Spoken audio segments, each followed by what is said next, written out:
And we got along the ridge line. And on September 18th,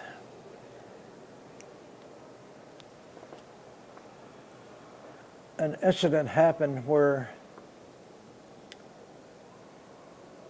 we were so low on ammunition that we could not withstand another attack by the enemy.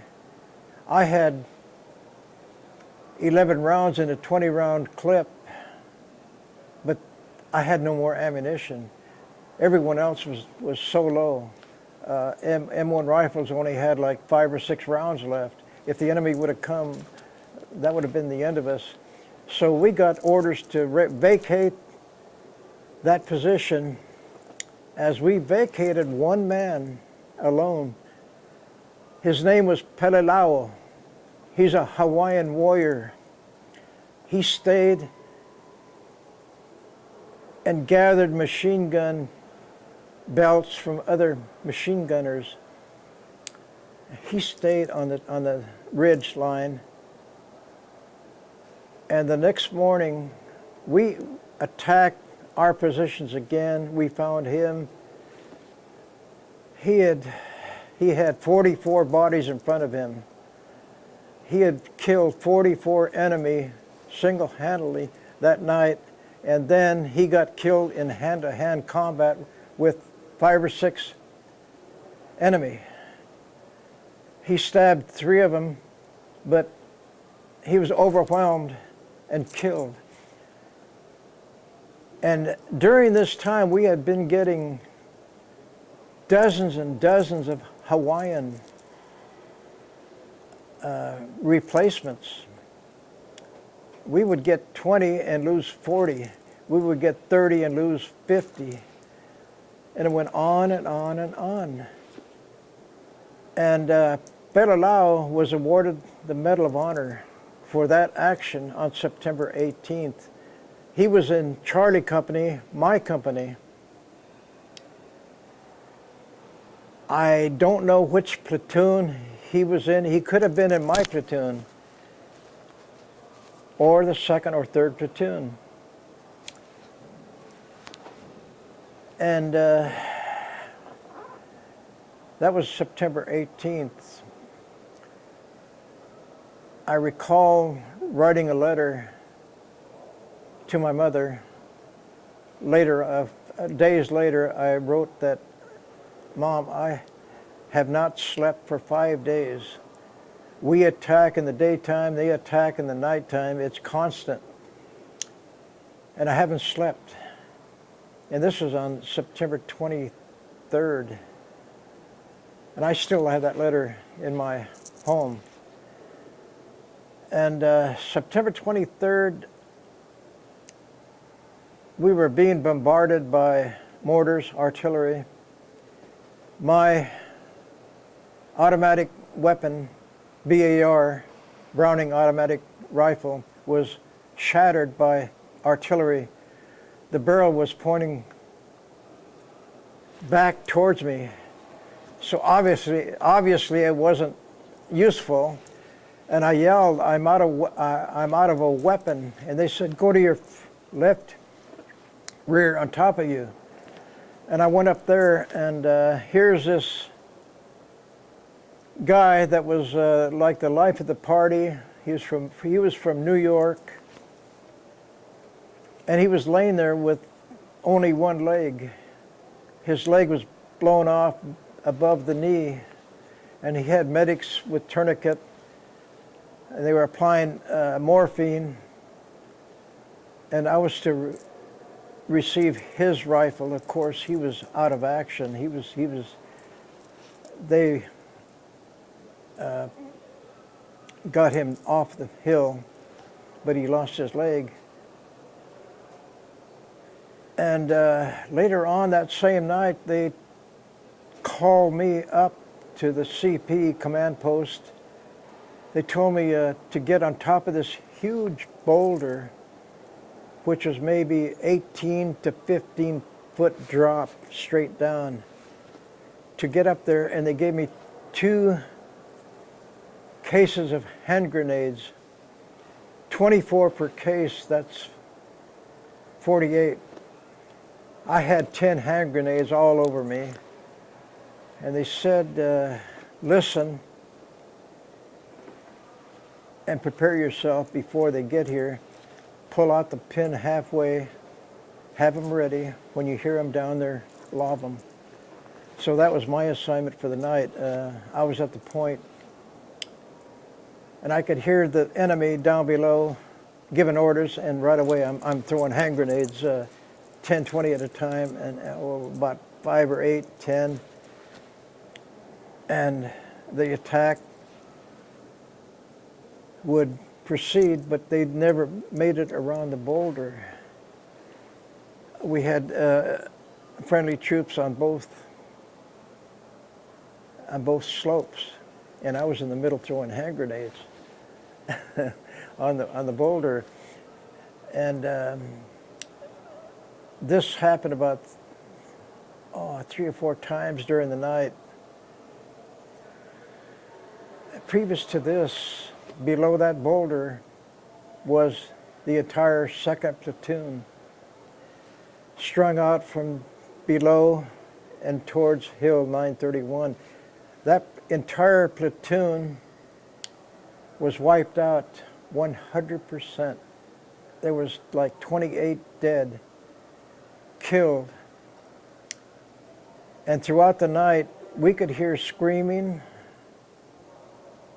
And there was 2 Mexican soldiers they had captured, Mexican-American soldiers, draftees, and they were torturing them.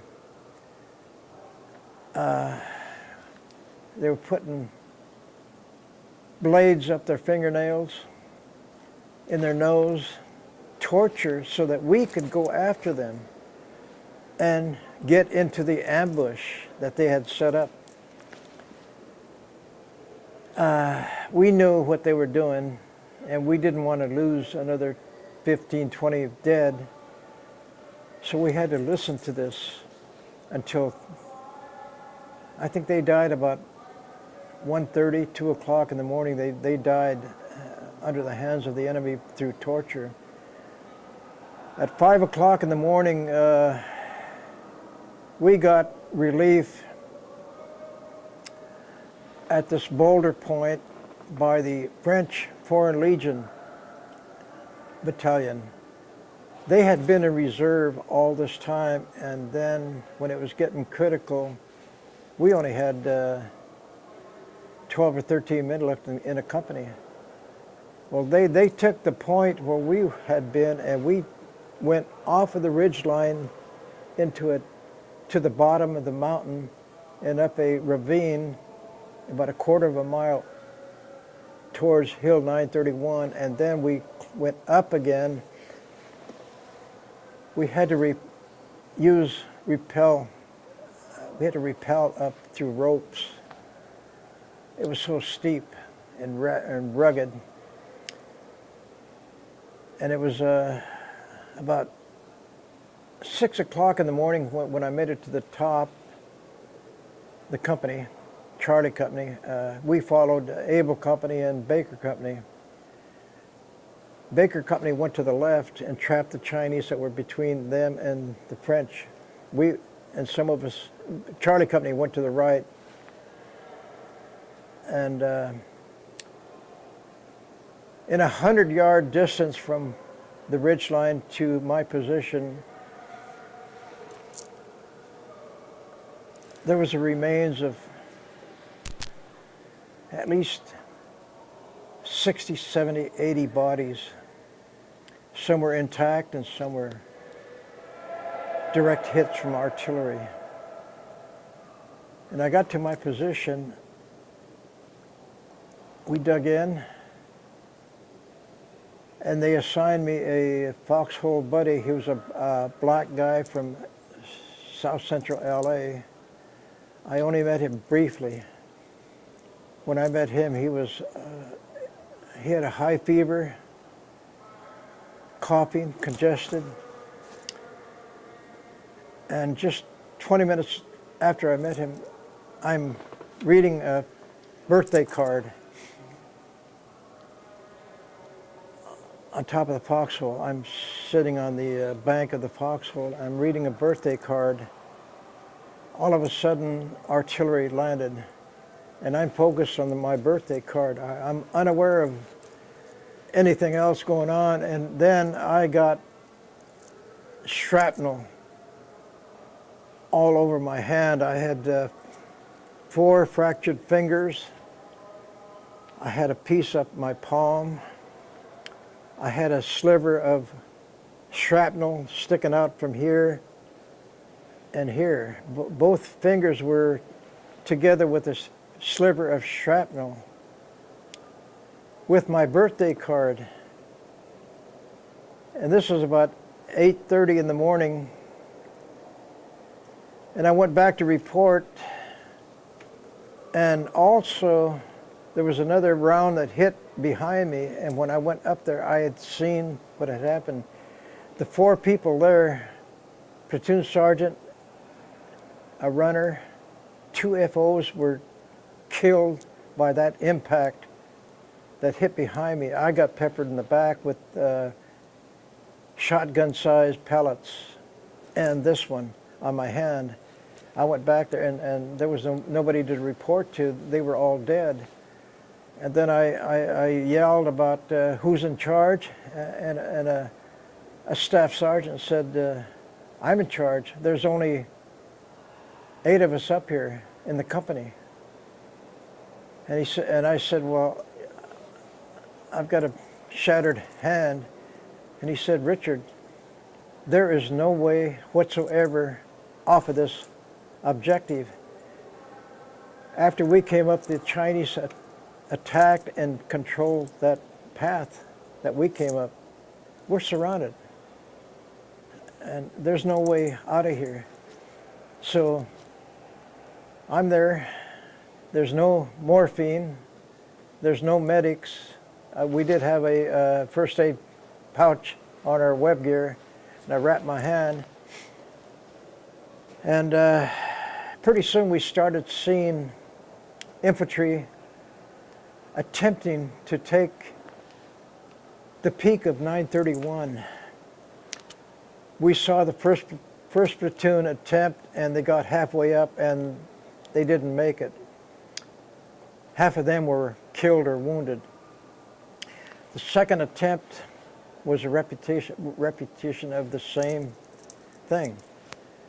There was bodies up there pretty soon, like 20, and they couldn't be retrieved because fire was coming down from the top of the peak down upon them, and also on the left there was a finger going up, and there was an enemy on that finger firing also.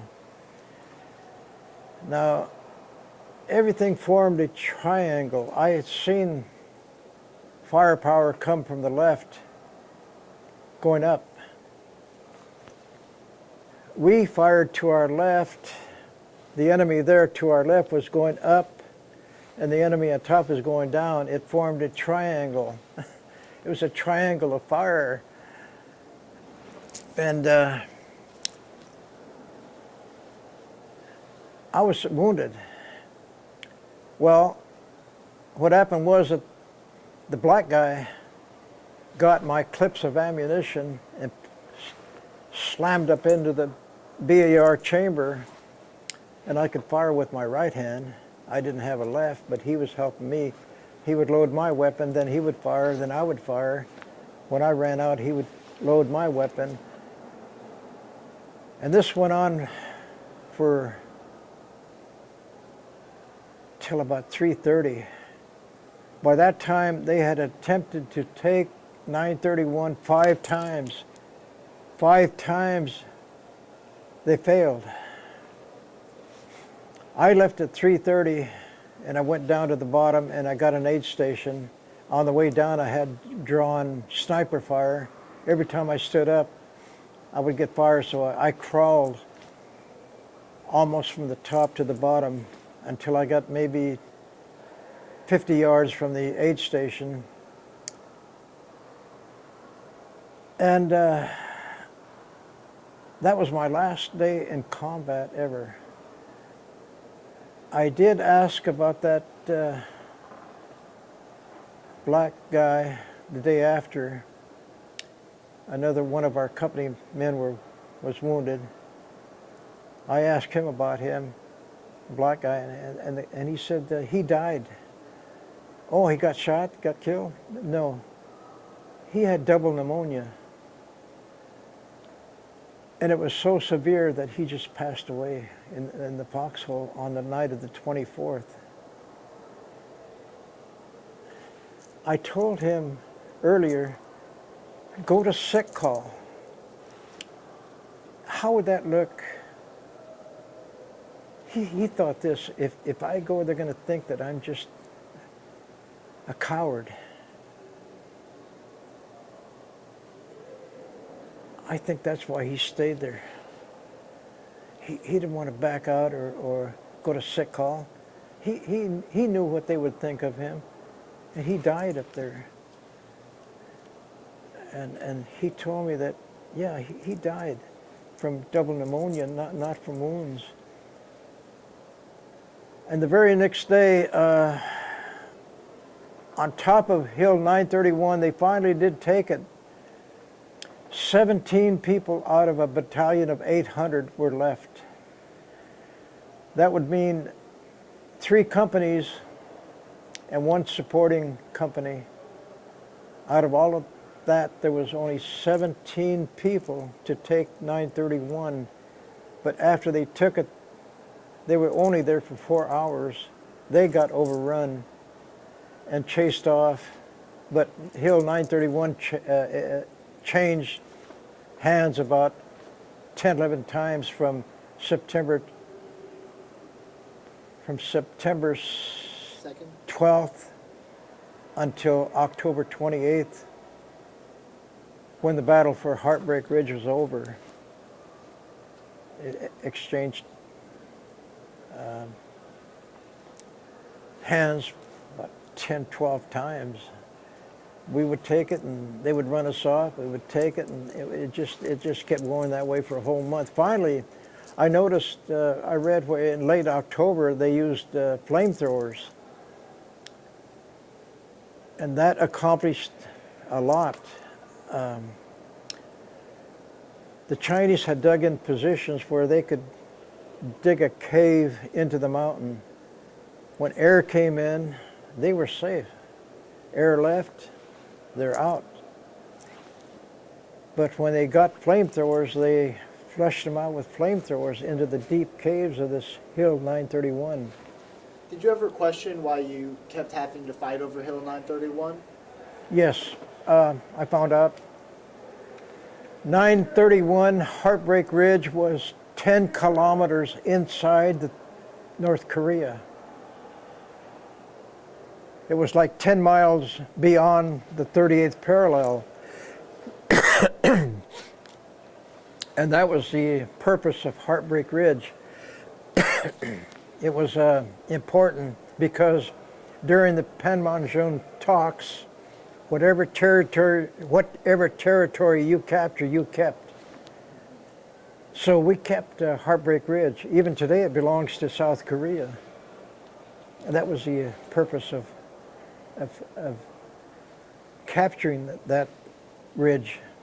And where did you go after Hill 931? Hospital to Japan, Osaka, Japan. I arrived about 26. I went to Osaka Army Hospital. That's where they performed surgery on me, taking out all these chunks of shrapnel, and they finally unglued my 2 fingers that were welded together with a shrapnel. 1 o'clock in the morning I went into surgery, and then I was in the Army hospital, and I did not return to my unit till Thanksgiving Day. Am I going too long on this? Or? Oh, no. Oh, okay. And I returned to my unit on Thanksgiving morning after a month and a half or a month and 3/4 in the hospital and R&R. And the very next day we went to Incheon and, Incheon and boarded ships, LSDs, and we went to Kojito Island. That was a prisoner of war camp for the Chinese, Mongolian, and North Korean armies. There's over 100,000 prisoners of war. And we were there to assist the MPs, and also because we had been wiped out. And we had to reorganize, regroup, and retrain. And so they sent us to Kojito, what was left. And in Kojito, on Christmas Eve, the Chinese decided they were going to ruin our Christmas Eve. They were determined to make it miserable, and they did. On Christmas Eve, they attempted a breakout over 2 aprons and fences of barbed wire. They climbed the first fence. Halfway down, they jumped and ran towards the second fence, climbed up to the top. If they would have got down, they would have been amongst us. Well, when they got to the top, we opened up fire. I had a BAR again, and we killed at least 100 of Chinese hardcore communists. Hardcore was separated from cooperatives, but this happened on Christmas Eve. How long did it take for you to kill all of them? To kill them all, it was just a minute, because we had infantry line, and all along the line they were there. They were trying to escape, and we had automatic weapons, machine guns, rifles, carbines, and we shot them before they even got to the top, and they were just falling down, wounded, dead. And finally, they stopped. They had lost over 100. And this occurred also on New Year's Eve. They did the same thing. But this time they started a huge fire at the warehouse and attempted breakout. And to this day, on Christmas, I enjoy it, but I think of that every Christmas. It comes back to me. If I get alone, it's worse. So I try to surround myself with family, friends. I'm diagnosed with PTSD. That was one of the reasons. And every Christmas I do get depressed, but I fight it with family, being with family, and try not to think back, but regardless, it still comes back. This must be. After Kojito Island, we were regrouped, replenished with troops, retrained, and we were sent back on the LSDs and went back to Incheon in January 17th, I believe. And then we were placed in division headquarters. The next morning we were due to relieve the 25th Infantry Division on the front line. Well, that night I got a good sleep, but about 3 o'clock in the morning they woke us up. We were going to have breakfast and relieve the 25th Division. But when they announced that we were leaving, they said, Orosco, Richard, put up my hand, and they said, you're not going, you're going home on rotation.